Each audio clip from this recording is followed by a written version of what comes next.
इस मूवी की कहानी एक धर्मगुरु एल्सेनर और उसकी 3 बेटियों से जुड़ी हुई है और अपने समाज को बचाने के लिए एल्सेनर को एक मसीहा की जरूरत होती है जो भगवान का एक रूप हो। दरअसल उसकी पत्नी लूस के देहांत के बाद उसने अपनी पत्नी को एक पेड़ के नीचे दफन कर दिया था और तभी से उस पेड़ के ऊपर फूल तो क्या पत्ते तक निकलना बंद हो गए थे। इस वजह से उन लोगों को लगता था कि भगवान उनसे नाराज हो गए और वो धीरे धीरे करके उनकी धरती को नष्ट कर देंगे। उन लोगों के अनुसार भगवान की ये नाराजगी केवल तभी दूर होगी जब कोई मसीहा उनके वहाँ पर आएगा।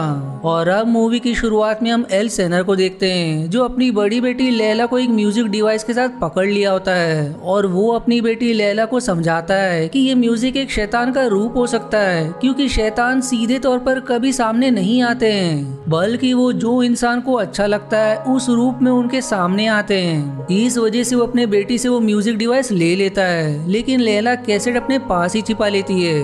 अब रात के समय में वो उस कैसेट को अपनी दोनों सिस्टर्स उमा और जियोन को दिखाती है जहाँ जियोन अपने पिता के नक्शे कदम पर चलने वाली लड़की होती है। इस वजह से उसे उस कैसेट से कोई फर्क नहीं पड़ता। वहीं अगर हम लैला की बात करें तो लैला को म्यूजिक और नेचर से जुड़ा रहना बहुत पसंद होता है। वो दरअसल अपने पिता की बात पर विश्वास नहीं करती। वो कहती है कि अगर म्यूजिक एक शैतान का रूप होता तब उनकी माँ उन लोगों को गिफ्ट के रूप में ये बॉक्स कभी नहीं देती। दरअसल उनके पास एक बॉक्स होता है जिसको खोलते ही उसमें से म्यूजिक बजने लगता है। अब अगली सुबह लैला जियोन से पूछती है कि क्या इस बार हमें वो मसीहा मिलेगा, जिस पर जियोन कहती है कि हाँ इस बार हमें वो जरूर मिलेगा और एक बार वो मिल गया तो सारी समस्याएं दूर हो जाएंगी जिससे वो पेड़ भी फिर से खिल जाएगा।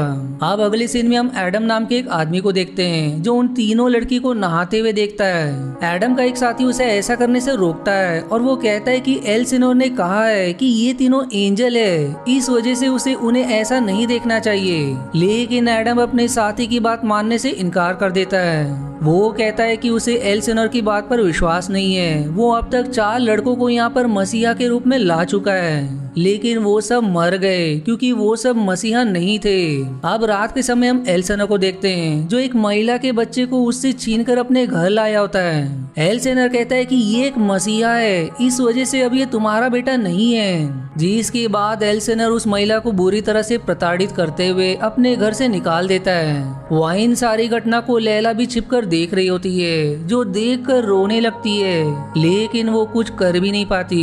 फिर अगली सुबह उस बच्चे को सभी गांव वालों के सामने लाया जाता है और इस बच्चे को एक जंजीर से बांधा गया होता है। और अब यहाँ पर एल्सेनर सबके सामने ये घोषणा करता है कि उन लोगों का मसीहा यही बच्चा है और यही है जो उन लोगों की किस्मत को बदल सकता है। फिर कुछ दिनों बाद वो लोग उस बच्चे को लेकर एक नदी के पास जाते हैं और फिर उसके पानी से उस बच्चे को नहलाते हैं ताकि नदी का पानी शुद्ध हो सके।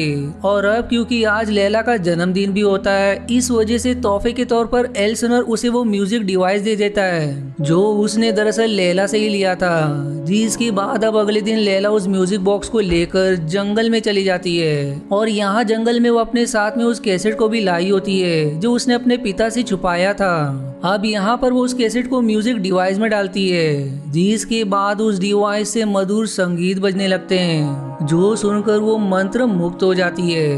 वहीं रात के समय में एल्सेनर को जब ये पता चलता है कि लैला अभी तक घर नहीं आई है तब वो जियोन को उस बच्चे के पास में ही छोड़कर उमा और गांव वालों को लेकर लैला को ढूंढने के लिए जंगल की ओर निकल जाता है और उन लोगों के साथ में एडम भी होता है। अब जंगल में एक जगह पर वो उमा को साइड में ले जाकर उसे किस करने लगता है और इसी दौरान उमा के प्राइवेट पार्ट से ब्लड निकलने लगता है जो देखकर एडम कहता है कि तुम एक एंजल नहीं बल्कि एक आम लड़की ही हो क्योंकि एंजल्स कभी भी ब्लीड नहीं करती। जो कहकर वो उमा के फेस पर पंच करके उसे नीचे गिरा देता है। अब थोड़ी देर बाद उन लोगों को लैला मिल जाती है जो अभी भी म्यूजिक सुन रही होती है और वहीं यहाँ पर एक आदमी लैला को शूट ही करने वाला होता है क्योंकि उसे लगता है कि वो एक शैतान है। लेकिन एल्सेनर के बहुत समझाने पर वो लैला को शूट नहीं करता।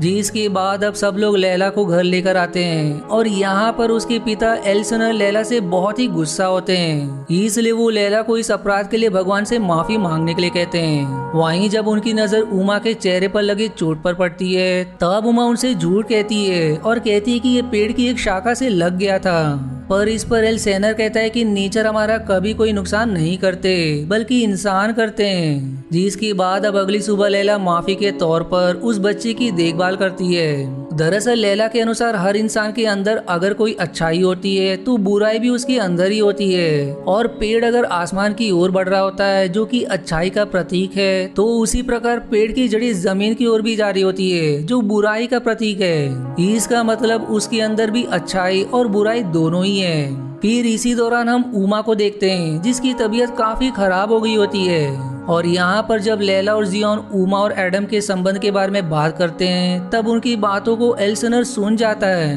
वो ये समझता है कि उमा और एडम के बीच में जरूर प्रेम संबंध बने होंगे और शायद इसी वजह से उमा की ये हालत हुई है, जो सोचकर एल्सनर एडम को मारने के लिए निकल जाता है। और फिर वो एक जगह पर छिपकर एडम को मारने ही वाला होता है, लेकिन वो उसे नहीं मारता। वहीं दूसरी तरफ हम उमा को देखते हैं जिसकी हालत काफी खराब हो रही होती है, जो दर्द के मारे बहुत तड़प रही होती है, जो देखकर पास में बैठी उसकी बहन जियोन बाइबल के पेज को फाड़कर खाने लगती है। अब वो पेज को फाड़कर क्यों खा रही होती है इसकी वजह हमें मूवी में आगे पता चलेगा। अब रात के समय जब सब लोग खाना खा रहे होते हैं तब यहाँ पर हम एडम को भी देखते हैं जिसे एल्सनर ने खाने के लिए इनवाइट किया होता है, जो बहुत ही डरा हुआ होता है, लेकिन एल्सनर उसे कुछ कहता नहीं है। पर खाना खाने के बाद जब वो उन लोगों से विदा लेकर वापस घर जा रहा होता है तब रास्ते में उसकी मुलाकात एक शैतान से होती है और ये शैतान उसे मार देता है। फिर अगली सुबह एडम का साथी उसकी लाश को लेकर एल्सनर के घर पर आता है और अब एडम की लाश को देखकर सब लोग काफी दुखी हो जाते हैं। वहीं उमा की हालत अब और भी खराब हो जाती है और उसे लगता है कि ये सब उस लड़के की वजह से हो रहा है जिसे उसके पिता ने मसीहा के तौर पर यहाँ पर लाया था। इस वजह से अब वो एक चाकू लेकर उसे मारने जाती है। वो दावा करती है कि ये भगवान नहीं है बल्कि एक शैतान है, क्योंकि जब से ये यहाँ पर आया है तब से हम लोगों के साथ बुराई हो रहा है। पर इस पर एल्सनर उसे रोकता है और वो कहता है कि ये बच्चा जीसस का ही रूप है, क्योंकि ये जब से यहाँ पर आया है इसने अन्न का एक दाना भी नहीं खाया है, और अगर ये शैतान का रूप होता तब ये मर गया होता। जो देख कर एल्सनर उमा को लैला के साथ उसके पाप धुलने के लिए झरने में नहाने के लिए भेज देता है। दरअसल उन लोगों का ये मानना होता है कि पानी से उनके पाप धुल जाते हैं, और एल्सनर को लगता है कि उमा के साथ जो भी हो रहा है वो सब उसके किसी पाप के वजह से हो रहा है, जिसकी बात फिर लैला उमा को झरने के पास ले जाकर उसे नहलाती है। वहीं दूसरी तरफ एल्सनर और जियोन बच्चे को लेकर जंगल में आए होते हैं, और यहाँ पर एल्सनर बच्चे से खरगोश को मारने के लिए कहता है। वो कहता है कि अगर भगवान जान बचाना जानते हैं तो वो जान लेना भी जानते हैं, लेकिन बच्चा खरगोश को नहीं मारता।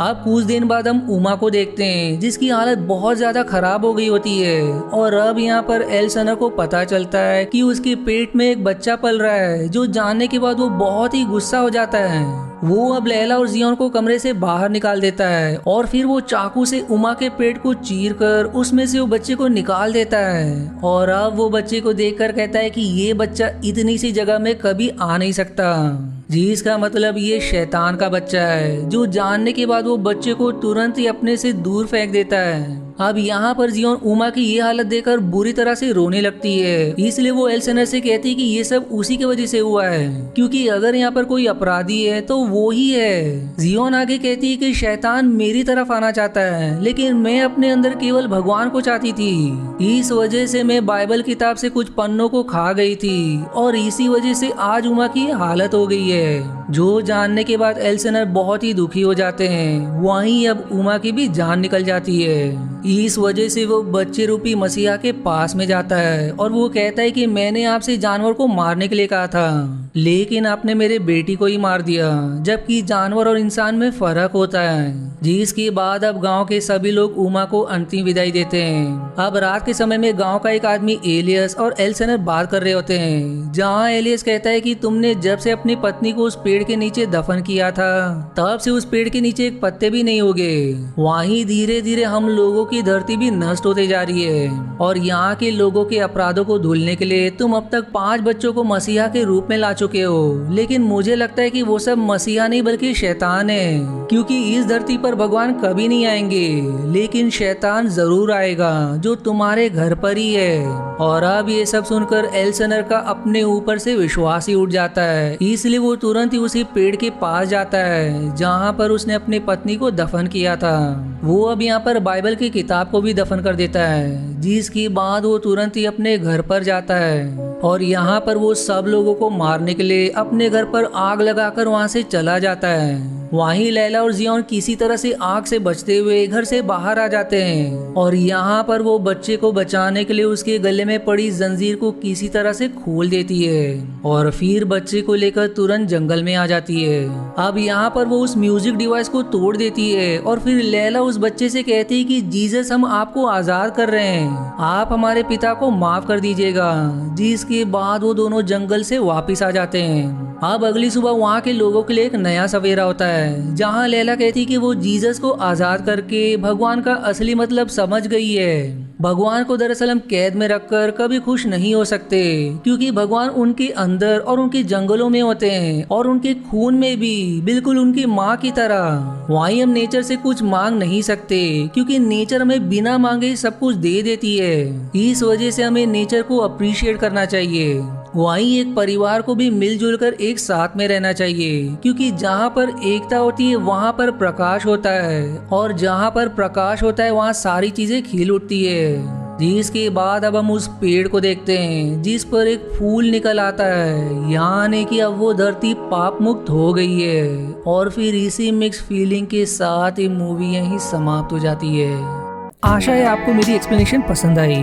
यदि हाँ तो प्लीज वीडियो को लाइक करना और चैनल को सब्सक्राइब करके सपोर्ट करना ना भूलें। मिलते हैं अगले एक्सप्लेनेशन वीडियो में, तब तक के लिए धन्यवाद दोस्तों।